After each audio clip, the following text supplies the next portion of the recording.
အမရဲ့ traditional ပတ်စံလေးတွေမှာဗာလေးများပါလဲမသိဘူးရှင် ကြည့်ချင်လို့လား ကြည့်ချင်လို့ပြပေးပါဦး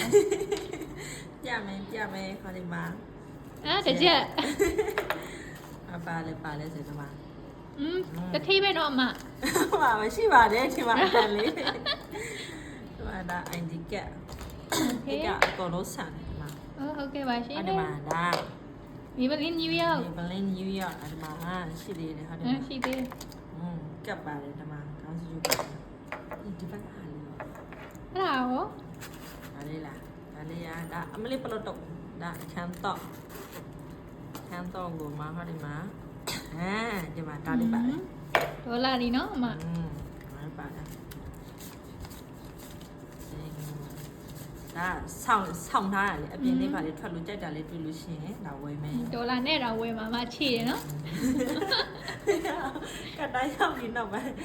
ဒါကတ်တဲ့ရှင်းလို့ရတယ်ဟာကတ်တဲ့ရှင်းပါဒီမှာဒီမှာနဲ့ဒါတီမိုးကနေမှာလာတဲ့ဟာလေးရှင်းရပါမယ်ဒါဒီလောက်အတွက်ဒါအကုန်ပဲဒီလောက်အတွက်ဒါသုံးပါပါနော်ဒါတော့ဟာဒီမှာဘယ်လောက်ရှိလဲဆိုရင်200 300 400ခဏကြာအဲ့တော့ဒါလေးကိုအီဒီနဲ့ပြန်ထည့်မယ်ဒါလေးကိုဒီလိုလေးထည့်တယ်ပြီးရင်ဟာဒီမှာ Maybelline ဒါလက်ရှိအရင်ကြိုက်နေတဲ့အရာလေးပေါ့နော်ဒါဒီအရာလေးအရင်ကြိုက်တယ်ပြီးရင်ဒါကျမရဲ့ B ဒါကြတော့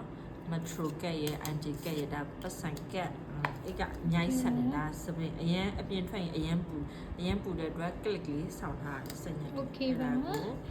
စုံပလုံး C8 ပါရှင် အကောင်လုံးဆက်ပါတယ်နော်ဟာဒီမှာအရင်ကိုဆက်တယ်ဒီမှာဒါအာလာဒင်အိတ်ကလေးပေါ့နော် အာလာဒင်ဘာနဲ့နဲ့ထွက်လာတဲ့ ဘာနဲ့ထွက်လာတဲ့ဆက်သေးတယ်နော်အများကြီးထက်လို့ရသေးတယ်ဆက်သေးတယ်ဒါပေမဲ့ဒါတလောက်ပဲ